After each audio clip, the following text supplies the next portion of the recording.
What is up, everybody? It looks like I'm doing the cold open, which we clearly discussed before we hit record. Welcome to the Locked On Bulldogs podcast. Today we got things to discuss. Georgia's hired a couple of new offensive analysts.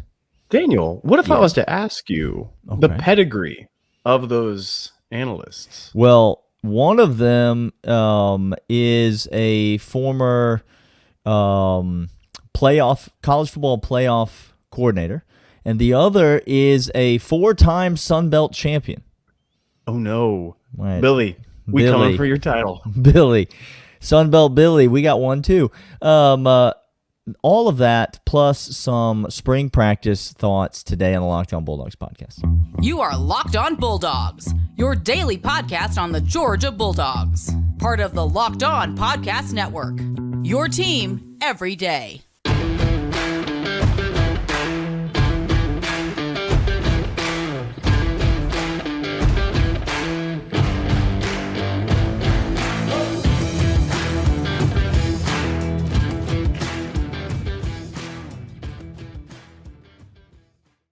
What is going on, everybody? Welcome back. This is Locked On Bulldogs, part of the Locked On Podcast Network. Your team every day. Thanks for making us your first listen. Today, we're talking new hires as well as what to look forward to during spring ball. Got done with John Garcia the other day talking about all them recruits and how so many recruits. Well, here's the deal. There's all the recruits. Okay. And then there's a funnel. Yes. And it where are they all trying to go? They all trying to get in that door at UGA and Kirby, and now two more analysts that are coming on the staff. It was announced this week that we have Brandon Streeter coming in from Clemson, as well as Daryl Dickey coming in from A&M. We're going to talk about who these guys are, what they bring to the ball club. Then we're going to talk about safety position. Tyke Smith is this year. He puts it all together. Second segment. And then the third segment, we're going to talk about edge players. And, this just in, we said we might have a better offensive line top to bottom than last year. What if we have maybe the best defensive edge group I have seen since becoming a fan of UGA? Oh, no. We're going to talk about those. But first, Daryl Dickey, Brandon Streeter coming from Clemson, Daryl Dickey from Texas A&M. Daniel, who are these two that we are getting? Give us Daryl. Let's start there. Daryl Dickey, we teased it at the open. He is, in fact, a four-time Sun Belt champion. Four-time Sun Belt champion. More recently, though, he's coming from Texas A&M, where they don't win anything. I'm talking about they don't win any kind of championships of any kind. Ever. There was that one time that the cringiest fan base awards were given out. And that's true. I think they were high in the running. They were up there. They were. But then someone threw a mustard bottle, and everybody was like, nah, coming off the top rope with the mustard. Listen, tight ends coach over at Texas A&M most recently, and he said, listen, how can I get as far away from Jimbo Fisher and Bobby Petrino as humanly possible? I think it was after practice where Bobby just patted the back seat of the motorcycle with the just eyes. Making direct eye contact with him. Contact with their own self. We can neither confirm nor deny that there was a motorcycle driven onto a yacht. We don't know that. We don't know that it's not true, is all we're saying. Ramp. Just right up the breezeway, if you will. Right up the brownstone. He's coming in as an offensive analyst. Also, Brandon Streeter, former offensive coordinator at Clemson. Now, let's get a bit of the monkey out of the room here.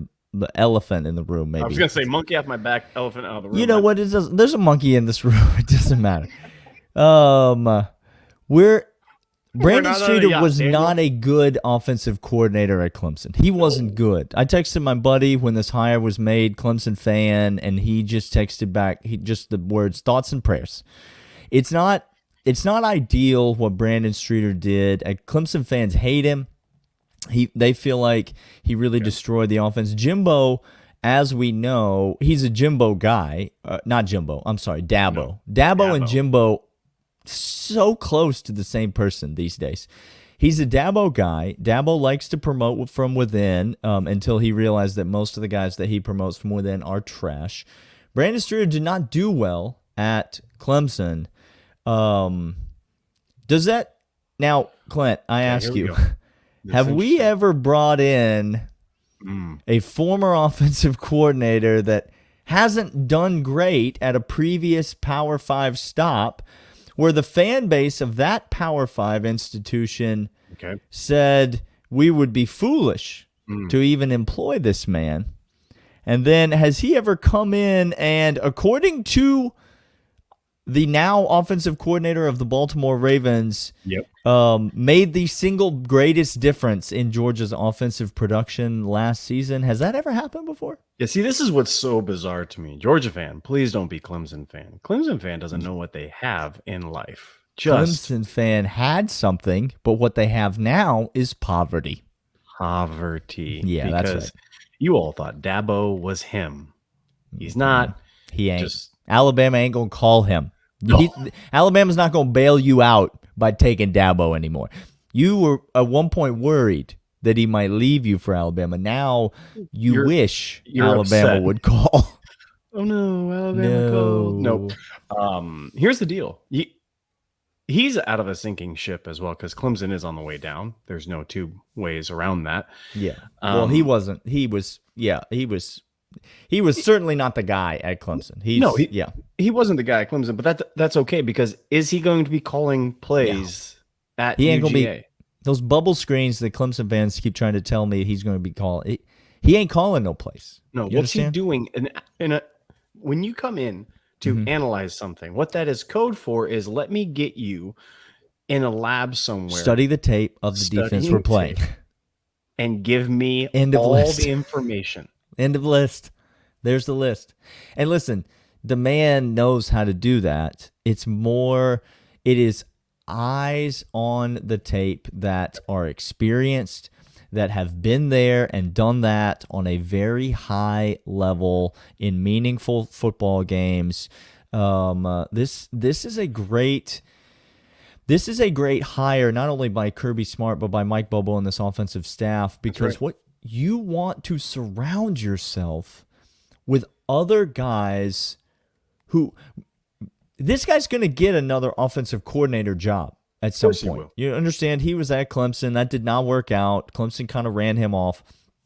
But this guy's going to get another offensive coordinator job somewhere. He probably could have gotten another offensive coordinator job this year. I think so. But instead, he decides, you know what, I'm going to take a year. I'm going to take a couple years. I'm going to come to Athens. And this is exactly what you want. Kirby Smart is building this culture now where, and it starts with him.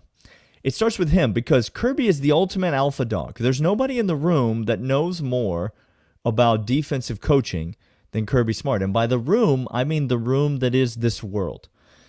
I mean, literally open the doors off of every other building. That's right. Nobody in the room. No. And yet, Kirby Smart has chosen this mentality to say, I'm going to surround myself with as many other alphas as I possibly can. I'm going to bring in a guy like Will Muschamp, who is not only my senior, but has just as much experience coordinating defenses as I do, and has done it with a tremendous amount of success in most everywhere that he's been. And I'm going to bring him in, and I'm going to let him speak into the defense. Now, you're seeing the same thing on offense. You bring in Mike Bobo last year to work with Todd Monken because two smart people are better than one smart person. And you check your egos at the door because what's best for the team is that we have the most information possible.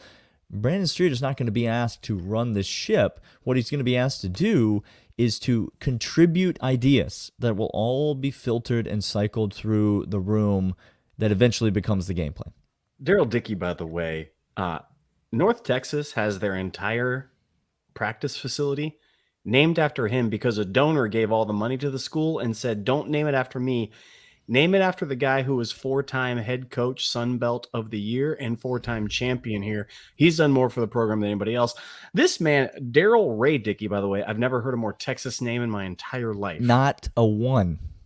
This man has coached at, you name an SEC school, he's coached at it, okay? He's a senior to Kirby. He comes with all this experience. He played quarterback. He coaches quarterback, offensive coordinator, all over the place. These are home run hires because, again, they are not in the crux of a Mike Bobo as a Glenn Schumann, but they are waiting in the wings. They are giving all the input, more brains, more collective smarts. This is incredible. This is a great thing for the UGA athletics department, specifically with the football program, to have smart, high-level people all the way throughout. That's exactly what Kirby is doing. We're going to come back after this, maybe ask the question, is Tyke Smith the dude this year in the defensive back position? But first, I want you to know about FanDuel. FanDuel. Oh, my goodness. How much do we love FanDuel? Listen, we out here doing ad reads, but I'm out here logging on to FanDuel right now because I'm not sure if you know what day it is today. It's Thursday today. But what's happening? But see, what's happening later today is that the tournament is back. The Sweet 16 is here, and that means you fire up that FanDuel app, and especially if you're a new user. Listen, maybe you didn't get in last weekend. Maybe you didn't get to download the FanDuel app, FanDuel.com/lockedon. Maybe you didn't get to do that the first weekend of the tournament, but you go there now, and new users still, Clint, get a no-sweat first bet of up to $1,000. That means you make a bet of up to $1,000. And either that bet cashes, and that means you cash, or that bet does not cash, and yet you receive the exact amount back into your account in bonus bets. That's free bets back, even if you don't win. It's a no-lose proposition. FanDuel.com/lockedon. You can bet on spreads. You can bet on parlays. You can even bet on things like three-pointers drained. Everything that you want is at FanDuel. FanDuel is the official sportsbook partner of the Locked On Bulldogs podcast, and it is the official sportsbook of the NBA. FanDuel.com/lockedon. Now I'm done. Okay, wow. Normally, I have to just pull teeth to get Daniel to read copy. All of a sudden, March Madness and betting, no, he fine. Listen, we out here doing that FanDuel read, and I'm loving every second of it. Okay, let's talk about Tyke Smith, the secondary position with the UGA. Christopher Smith goes into the draft. We wish him well. We think great things of what he's going to do. Golly, I Christopher love Christopher Smith is, my goodness, one of my all-time favorite dogs. We may have a bracket coming up, by the way. Justin be tweeting us a bracket. Justin be tweeting knows what's going on. Okay. He be tweeting us a bracket specifically, and we may have a little bracket show coming up. And I'm just trying to tell you right now, Christopher Smith, he a dark horse in that bracket. He could go all the way. Run. That man could make a deep run. Malachi Starks takes over or continues on in this secondary. Malachi Starks is that dude. We know that to be true. We know that to be true. Now, here's the question. The question is, who starts the other safety position for the University of Georgia? And I think there are two factors to consider here. One is talent, and two is experience and veteran leadership. I'm not saying those two things can't be held by the same person, because in the case of a Christopher Smith, they absolutely can be held by the same person. But I do think that those are separate things that must be considered. Kirby will not necessarily go with the oldest guy just because he's the oldest guy. Kirby don't care about that. And he will not, on the other hand, necessarily go with the most talented guy just because he's the most talented guy. I don't think we have to go to other position battles of Georgia past to prove that to you. He will go with the guy that he thinks is going to help the team win. There it is. Because y'all remember who was the starting safety 2 years ago as we kicked off the season against Clemson? That's right. It was Dan Jackson. That's right. And that's not the most talented guy in the room. No offense, Thunder Dan. No. By the way, when we all made fun of you for getting absolutely swamped by Big O, that's our looking back. That's on us. That's on us. That's on. You know what? We own that one. We saw it and we raised our hand. Hands going up all over the room. Yes. Let's talk about, in my mind, this is a conversation. Is it going to be Tyke Smith? Is this Tyke Smith time? Is this why he transfers over from West Virginia? All-America, why West Virginia, he does all of that recovery work to come back from all those injuries and yet doesn't hit the portal again. Nope, even though the still playing time has not been consistent, it hasn't been steady. He has gotten some, but the injury concerns have been there. I'm not saying that wasn't a factor, but the fact that this guy has not hit the portal, does that mean it's Tykee Smith time now in Athens? Now, obviously, that could be, we could see that at star as well as safety. A lot of positions to play. I think safety is a legitimate thought for Tykee Smith. Or do we go a different direction this spring, and do we maybe go with a younger guy? What are your thoughts on the second safety? Let me say this right about Tykee. I'm worried about Tykee. Uh-oh. Here's why I'm worried about Tykee. Tykee, come home. Look, I know Malachi Uncle Starks Clint's worried. His all world. Okay, I'm his biggest fan. You know that, and I know that. Right. But beginning of the season, 0 starts to your name against Oregon, who likes to throw the ball and who knew that we're going to try to test us. Tykee Smith, there is no question. Malachi Starks was the dude that game. Okay, yeah. The entire time. Absolutely. That's a little concerning to me, Daniel. It concerns me because I think Aguero coming in has that same mentality as Malachi. I think Aguero is a otherworldly talent. I think he is higher valued than what his stars can give him. I think he is instinctual as well as physically gifted. And now we got a guy who's physically gifted, instinctual, and has reps and a national championship under his belt on the other side. You don't got to worry about the seasonality of it. I'm worried about Tykee getting reps this year, Daniel. The only question in my mind is Malachi Starks ready to be a leader in the back end, on the back end? Like, is he ready to step up into that role? Because you need a safety to be wearing a captain's hat, just like you need an inside linebacker to be wearing a captain's hat, to be calling shots, to be moving people around, to be recognizing defenses, to be calling out signals. Because Kamari Lassiter over on the other side is not going to be able to wear that hat, because what he's going to say is, leave me alone. I got a dude over here that I'm putting in a jail cell. He's saying, look at me. I got this 6'4", 195 lined up in front of me, and I'm on an island over here. So please don't talk to me about what's going on. I'm going to try to stop this dude in front of me. Exactly. It's got to be somebody in the middle who's going to be doing that. Is Malachi Starks ready for that? Because if he's not, quite frankly, you can't ask a kid like Aguero, no matter how talented he is, to step in and try to fill that role. It's going to be a guy like Tykee Smith in that instance, which is why I say, is it going to be experience? Is it going to be talent? Are we going to find a way to combine both? It's an interesting thing to watch this spring, I think.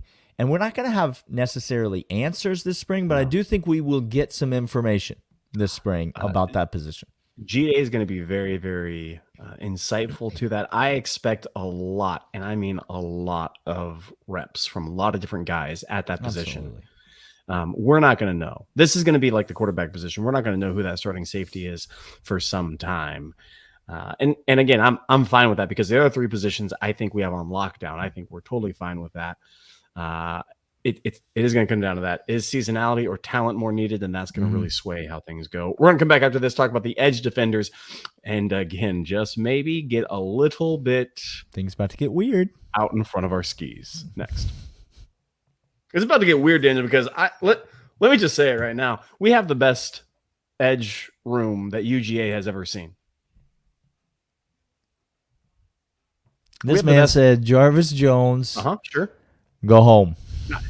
I didn't say go home. I just said step behind. Now, please. Leonard Floyd, could you just scuttle on over there? We're not interested in what you have. No, please, I'm interested. His name's Michael Williams, and he that dude. Yeah, Michael Williams is it's always a question to me. And I think this was a big question. The last time I felt this way, this is going to be an insane. Here we go. By the way, it's just, we're here. It's the 199 time. It's the third segment. So it always gets weird. Bonfire.com/store/the199. It always gets weird out here in the third segment. But It does. The last time I remember feeling this way, you have a guy who comes in as a freshman and he's a freak, just freak show. We just talked about Malachi Starks. It's the exact same conversation with him, if I'm being honest, and maybe more so with him than it is with Michael Williams. 100%. But we're talking about Michael Williams now. You got a guy who comes in and is just an absolute freak. In my mind, am I the only one that feels this way? There's a fear that whole offseason that comes with that. Not like, I know sophomore slump, this is a cliche, whatever, but like the fear is basically, is that sustainable? What we just witnessed, is it real? Or is it a product of some other factors that may or may not be present moving forward? Talent that was elsewhere. You mean him whipping a first-round offensive tackle out of Ohio State? I'm just trying to say, is it sustainable and will we see it? And the last guy that I can remember feeling this way about, it's a bit, it's several years back, is Nick Chubb. Nick Chubb comes in freshman year, and you're like, oh. Todd Gurley goes, is out, misses the time, and we think, oh, Gurley's out, there goes the offense. And then this cat comes in, and he won't stop running. He won't stop running no matter what happens. And you think to yourself now, going into the following season, now it's like, okay, well, Nick Chubb is the feature back in the offense. But he can't be that good, right? Like, he can't be that good like we saw. And then he goes ahead and elevates his game even to another level. I just say this. If we see that from Michael Williams, if he doesn't stay, there's a world in which he's less than he was last year. Of course there is. And that's my fear. But what I'm saying is, if he doesn't just stay where he was last year, if he takes that next step, I think you could be absolutely right, Clint. I think we could be looking at, because it's not just Michael Williams. Marvin Jones Jr. may be just as good as Michael Williams. One guy whipped a first-round talent as a true freshman in the biggest stage. The next guy is just behind him, if not even more talented. Oh, and wait, this just in. Jalen Walker back here saying, hey, don't forget about me because I'm part of the three-headed monster. Those are three cats you can rotate in either single side. And we're going to have Chaz, by the way. Chaz Chambliss, I have one job for you and one job only. Chaz doesn't care about your jobs anymore. Like, Chaz is like, I do what I want. Well, what you want to do is set the edge against the run. Nope. He doesn't care. He does not care. I need you to care, Chaz. He doesn't care. But I think we're going to have a lot of pressure up the middle again, just like we did last year. I think those inside linebackers and the blitz packages that we do with them. I think Bear Alexander. Jalen Walker, Marvin Jones, and Michael Williams, Clint. Can you? Okay, you listed some of the freaks. Give me any one of them, and I'm thrilled with where Georgia's at. I said we might have the most talented edge of any time I've been a fan of UGA, and all those guys you just listed are not. That's not shade at them, but you just said it. We have three of those guys, and what if I were to tell you that you get one of them? Any school is happy with that, thrilled with that. We got three of them, and they're all sophomores. And this is what 2 years ago, 3 years ago now. We had inside linebackers that were just like that. We had three inside backers that were absolute monsters, and they dictated national championships. That's how it went. Okay, we just changed position group, and we're just now at the defensive end position. Yeah, and the inside backers have really fallen off. That's what you're saying? It's been bad. It's real poverty in there. Oh, it's real. Oh, no. No, they're all back from last year's dominant unit. Okay. Okay. Interesting. Well, the defense is going to be good. No, we fine. Come back. The problem is we lost our defensive coordinator to Alabama, Clint. He took the job at Alabama. He went back home. His dad coached for Bear Bryant or played for Bear Bryant. How does 144 sound with $7,000 of cash and paraphernalia of drugs all over the car as you're fleeing from cops? How does that sound, Alabama? Wrong place at the wrong time, if you ask me. It's just the wrong. That was for me to say, get off my lawn and shut up, Alabama fan. Just being at the wrong place at the wrong time. No, Daniel, I come back for the season preview when we talk about our predictions, because it's full-throated enthusiasm.